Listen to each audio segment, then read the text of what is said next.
पिछले महीने 15 जून को गलवान घाटी में भारतीय और चीनी सैनिकों के बीच टकराव के बाद भारत व चीन के बीच पैदा हुए तनाव को लेकर दुनिया भर में चर्चा हो रही है। भारत सरकार चीनी ऐप को देश में प्रतिबंधित करके और सरकारी खरीद में चीन का बायकॉट करके चीन पर बड़ी चोट कर चुकी है। भारतीय सेना का मनोबल बढ़ाने के लिए प्रधानमंत्री नरेंद्र मोदी खुद पिछले दिनों अचानक भारतीय जवानों के बीच ले पहुंचे थे और इशारों में ही चीन को कड़ा संदेश भी दे आए। इस बीच भारत चीन संबंधों और चीन को लेकर पूर्व में भारत की रही रणनीति और बेपरवाही को लेकर जनरल वीके सिंह ने जो ऐतिहासिक तथ्य सामने रखे हैं वह वास्तव में चौंकाने वाले हैं। मसलन क्या आपको पता है कि 1962 के भारत चीन युद्ध से पहले भारतीय सेना क्या कर रही थी? जाहिर है आप सोच रहे होंगे कि सेना युद्ध की आड़ पाकर लड़ने की तैयारी कर रही होगी, जबकि ऐसा नहीं है। असल में भारतीय सेना तब अपने लिए मकान बनाने में लगी हुई थी। अंबाला की सैनिक छावनी के मकान इसके गवाह हैं। जनरल वीके सिंह की माने तो चीन को लेकर तब की भारत सरकार की निश्चितता को यह स्थिति पूरी तरह दर्शाती है। जनरल वीके सिंह का यह बयान चंडीगढ़ के भाजपा कार्यकर्ताओं को संबोधित करते हुए सामने आया है। वैसे जनरल वीके सिंह किसी परिचय के मोहताज नहीं है, फिर भी उनके पूरे बयान से पहले उनकी उपलब्धियों की लंबी फेहरिस्त में से आपको इतना तो जानना ही चाहिए कि जनरल वीके सिंह परम विशिष्ट सेवा मेडल, अति विशिष्ट सेवा मेडल, युद्ध सेवा मेडल से अलंकृत हैं। वे भारतीय सेना के 26वें थल सेनाध्यक्ष रहे। वर्तमान में गाजियाबाद से सांसद हैं तथा केंद्र सरकार में सड़क परिवहन एवं राष्ट्रीय राजमार्ग राज्य मंत्री हैं। जनरल वीके सिंह मोदी सरकार के पिछले कार्यकाल में विदेश राज्य मंत्री के रूप में भी देश को अपनी सेवाएं दे चुके हैं।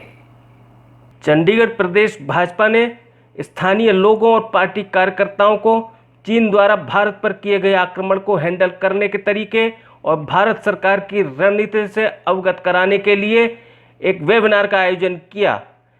इस वेबिनार को जनरल वीके सिंह ने मुख्य रूप से संबोधित किया।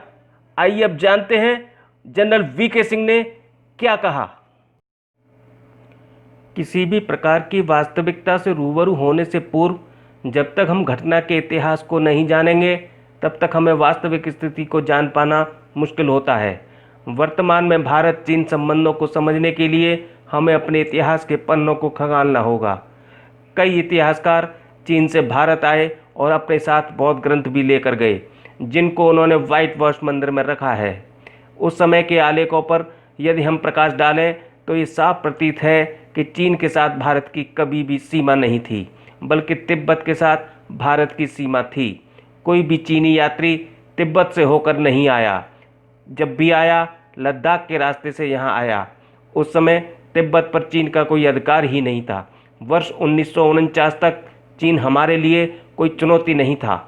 इसके उपरांत जब चीन ने तिब्बत पर कब्जा करने के लिए बहुत क्रूरता से वहाँ के लोगों को मारकर आधिपत्य स्थापित किया, तब पंडित जवाहरलाल नेहरू इस घटनाक्रम पर मूक बने रहे, जबकि उनके दो मंत्रियों सरदार वल्लभ भाई पटेल और डॉक्टर श्यामा प्रसाद मुखर्जी ने इसका विरोध किया था तथा नेहरू को परामर्श दिया था कि हमें तिब्बत के लोगों की सहायता करनी चाहिए, जिसको नेहरू ने नहीं माना। नेहरू तो पंचशील संधि पर हस्ताक्षर करके अपने आप को दुनिया का सबसे शांतिप्रिय नेता बनाने की होड़ में लगे हुए थे, जिसके चलते उन्होंने चीन की बात को हमेशा माना। इस संधि से भारत को उल्टा नुकसान हुआ और फायदा हुआ तो केवल चीन को। इस संधि के साथ ही चीन की तिब्बत को लेकर दमनकारी नीति और उसके कब्जे पर मोहर लगने में देरी नहीं हुई। इसके परिणाम स्वरूप लहासा और अन्य स्थानों से हमारे देश की सेना हटाई गई, जबकि चीन को अपना प्रभाव बढ़ाने में मदद मिली। चीन की विस्तारवादी नीति में लगने वाली अड़चनों पर पूर्ण विराम लग गया। इतना होने के बावजूद नेहरू का ये मानना था कि हमारे देश को किसी भी देश से कोई खतरा नहीं है, इसलिए हमारे देश को सेना की क्या ज़रूरत। उस समय की सेना से बजाय युद्ध की तैयारी करवाने के कई स्थानों पर सेना के लिए मकान बनाने के काम पर लगा दिया गया। अंबाला छावनी में बने मकान प्रमाण हैं। आप इन मकानों का इतिहास उठाकर देखेंगे तो जानेंगे कि उस समय सेना के जवानों को ही इन मकानों को बनाने के लिए लगाया गया था, जबकि चीन अन्य पड़ोसी देशों के साथ विस्तारवादी नीति के चलते युद्ध में लगा हुआ था। इससे उसकी सेना युद्ध के लिए सदैव तैयार थी और हमारी सेना को न तो प्रशिक्षण, न हथियार और न ही साजो सामान प्राप्त हुआ। इस सब के बावजूद जो सबसे अहम बात थी वो ये कि चीन के साथ जब युद्ध हुआ तो हमारी सेना पराक्रम के साथ लड़ी। प्रधानमंत्री नरेंद्र मोदी के नेतृत्व में भारत सरकार ने चीन द्वारा गलवान घाटी में किए गए कुकृत्य का मुंहतोड़ जवाब देकर चीन को ही नहीं बल्कि पूरी दुनिया को संदेश दिया है कि भारत अब 1962 वाला भारत नहीं है, बल्कि इस नए भारत में किसी प्रकार की गुस्ताखी करने पर मुंह की खानी होगी। भारत सरकार ने हर तरीके से चीन के प्रति अपना रुख आक्रामक रखा है और प्रधानमंत्री मोदी ने हर मोर्चे पर चीन के खिलाफ किलेबंदी की है, चीन को मुंहतोड़ जवाब दिया है। कोरोना के इस संकट के दौर में चीन अपने कुकृत्य से दुनिया का ध्यान हटाना चाहता था, इसलिए वह ऐसी हरकतों पर उतरा जिसका भारत ने मुंहतोड़ जवाब दिया। वह चीन की असलियत सारी दुनिया के सामने आ गई। आज पूरे विश्व में चीन लगभग अलग थलग पड़ गया है। 70 सालों से चीन के हौसले बढ़ रहे थे जिन पर कभी अंकुश लगाने की कोशिश नहीं की गई। पहली बार जनवरी 2019 में सीमावर्ती इलाकों में 44 नई सड़कें बनाने की घोषणा की गई, जिसने चीन में बौखलाहट पैदा कर दी। लेकिन भारत ने चीन की बौखलाहट का उचित जवाब दिया है। इतना ही नहीं, प्रधानमंत्री नरेंद्र मोदी की पहल पर केंद्र सरकार ने चीन की 59 ऐप को बंद करके पहले डिजिटल स्ट्राइक की और अब चीन से सरकारी खरीद पर भी प्रतिबंध लगा दिया है। हर तरफ से घेरकर चीन को कमज़ोर करने की रणनीति बनाई गई है। भारत की अंतर्राष्ट्रीय रणनीति के तहत प्रधानमंत्री नरेंद्र मोदी ने दुनिया की सभी प्रमुख शक्तियों को अपने पक्ष में मोड़ दिया है। यहाँ तक कि चीन द्वारा विरोध के बावजूद रूस और फ्रांस जैसे देश भी भारत के समर्थन में खड़े नजर आते हैं। यह सब केवल प्रधानमंत्री नरेंद्र मोदी के प्रयासों का ही परिणाम है।